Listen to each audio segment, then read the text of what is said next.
Hello there. So today we're going to talk about something complicated. It's a word you've probably heard a lot recently, thrown around in news headlines, shouted in protests, and debated with the kind of intensity normally reserved for deciding if pineapple belongs on pizza. That word is Zionism.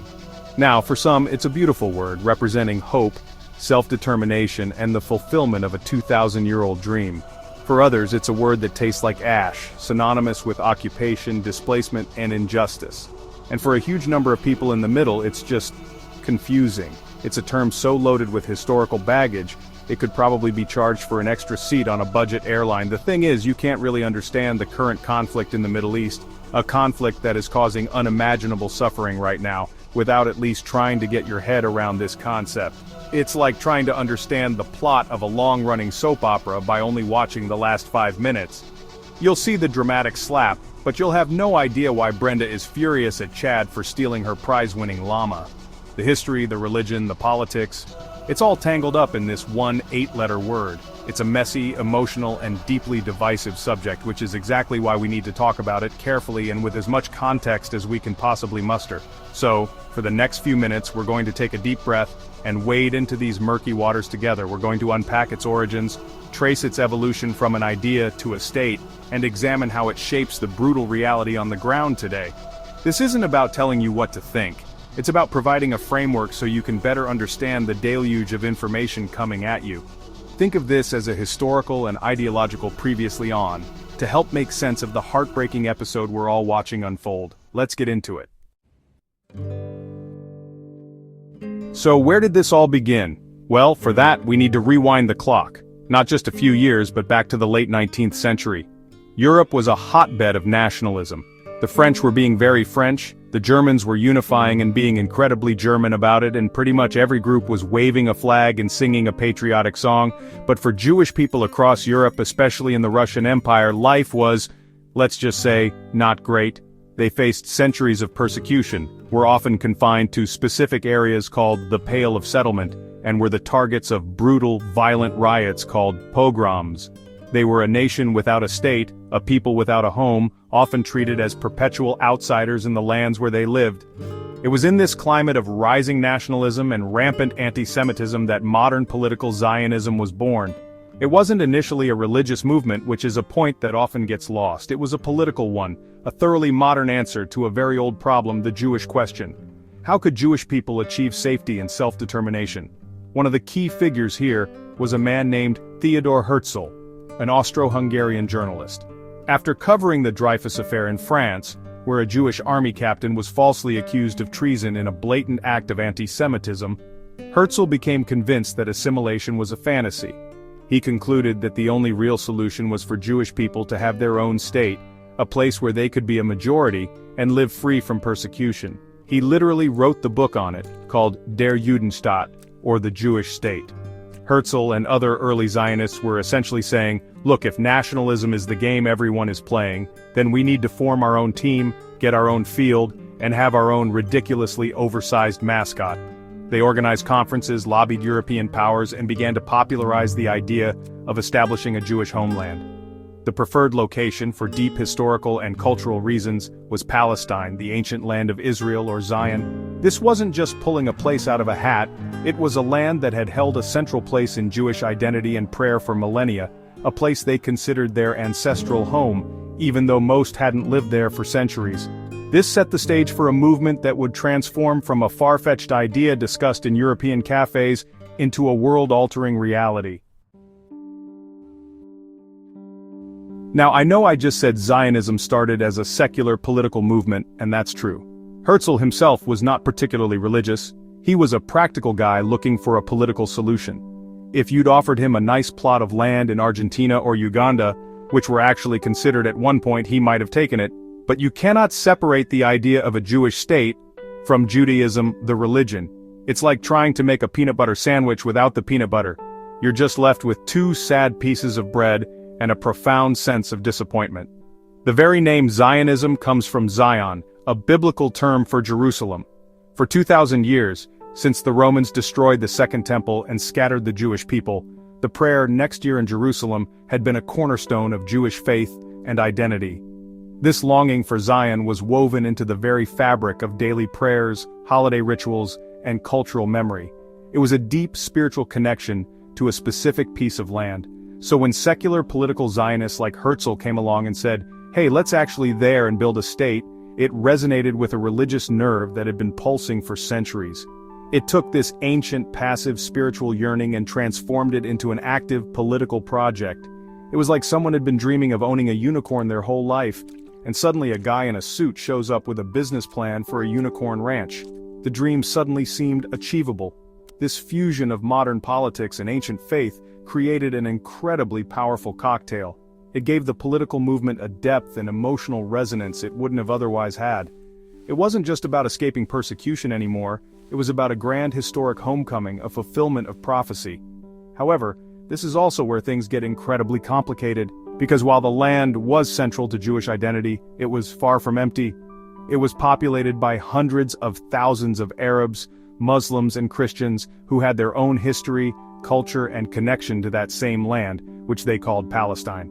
The early Zionist slogan, "A land without a people for a people without a land," was, to put it mildly, factually inaccurate. It completely overlooked the existing population, setting the stage for a tragic and enduring conflict.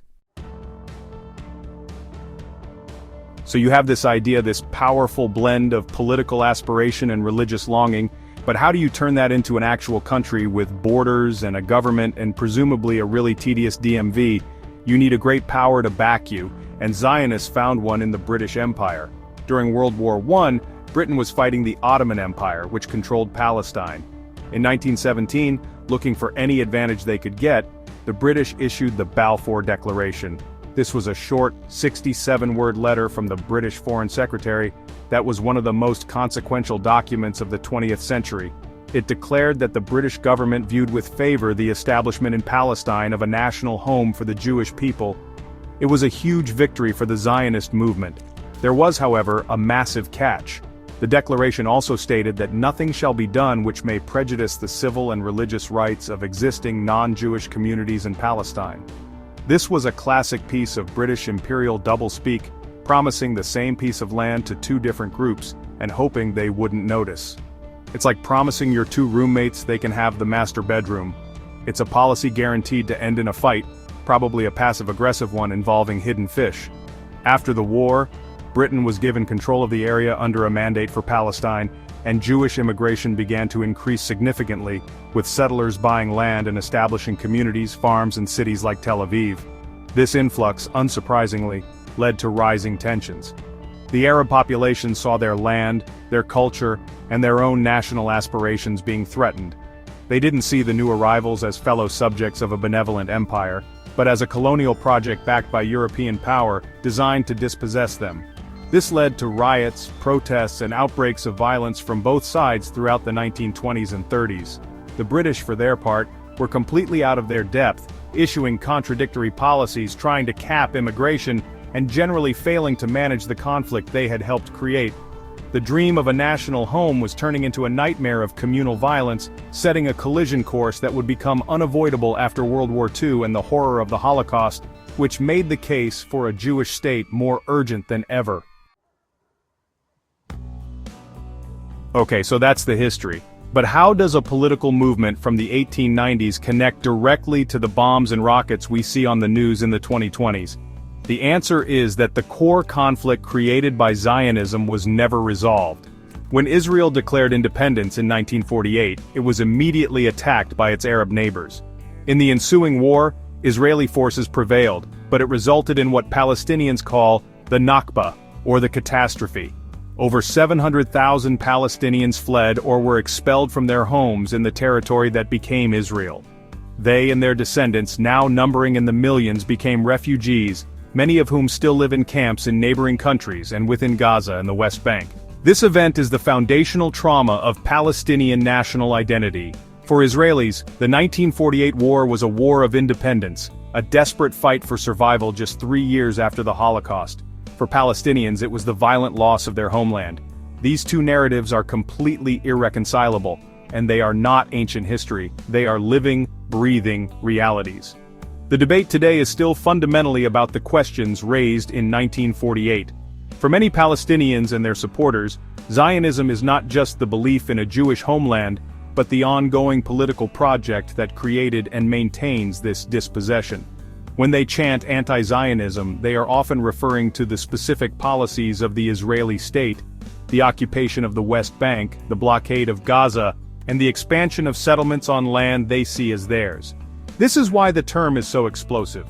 For many Jewish people, especially after centuries of persecution culminating in the Holocaust, Zionism is simply the movement for Jewish self-determination and safety, and Israel is the ultimate expression of that. To them, anti-Zionism feels like a denial of their right to exist as a people, a denial granted to every other group.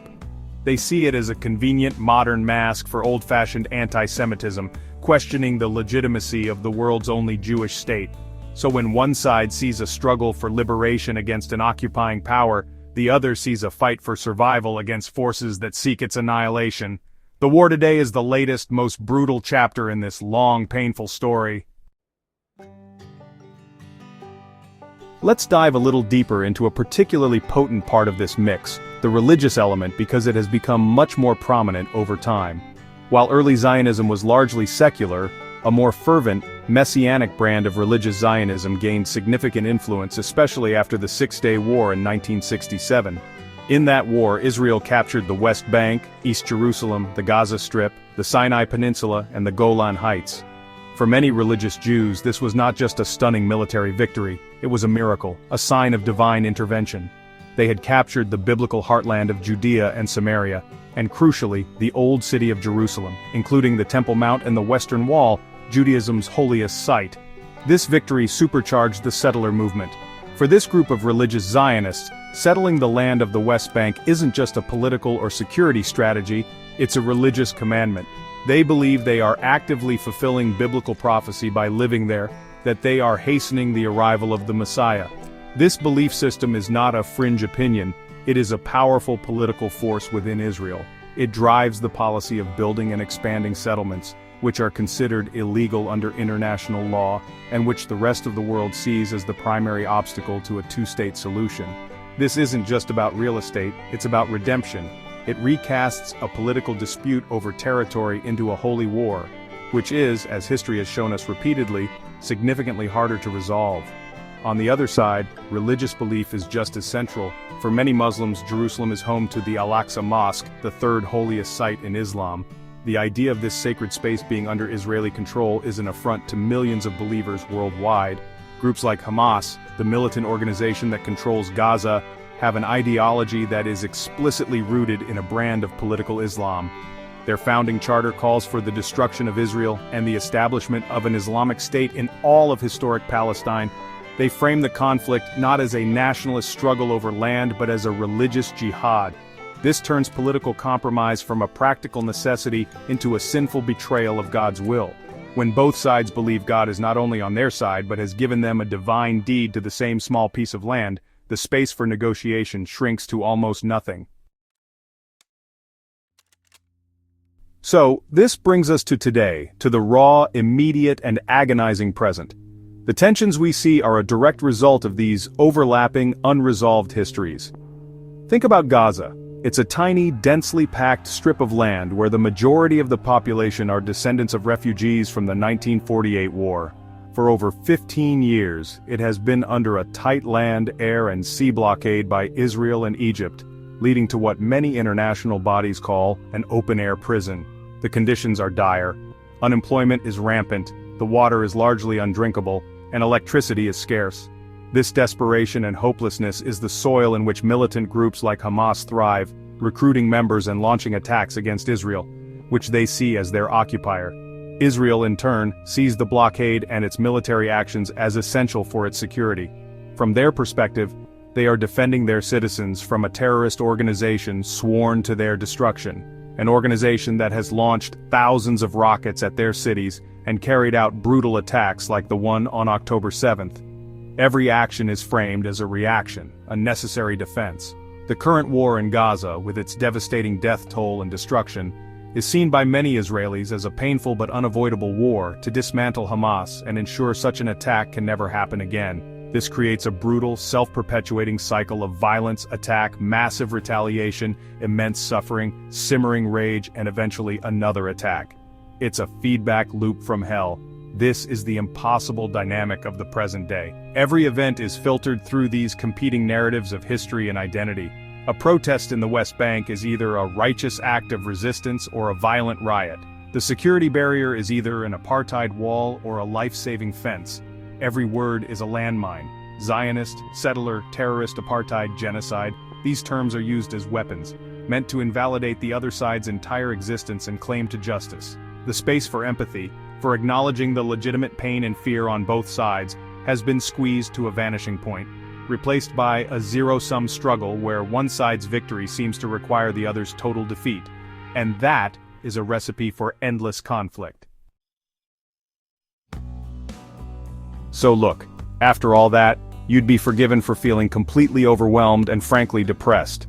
And you should. This is a topic that is fundamentally depressing. It's a story of competing tragedies of two peoples with deep, legitimate attachments to the same land, locked in a conflict that has become more vicious, more entrenched, and more hopeless with each passing year.